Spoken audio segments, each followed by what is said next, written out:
Hello everyone! For today's video po ay magsisigang ako ng bangus sa santol. Nakabili na po ako ng bangus. Pinakaliskisan ko lang po dito. Lilinisin at hihiwain. May luya po ako, siling pangsigang, yung santol nga po, at saka ang pinakagulay ko ay ang kangkong.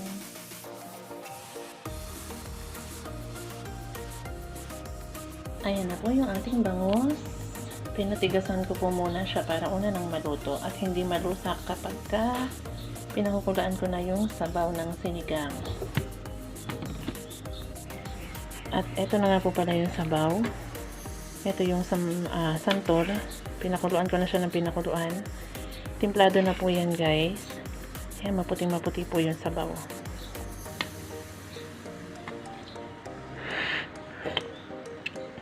Sarap. Sarap ng asim niya. Tapos, since kulong-kulo na po siya, pwede nang ilagay yung ating gulay. Kangkong.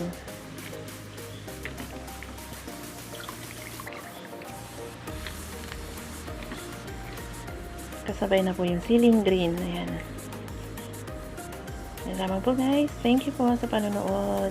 God bless.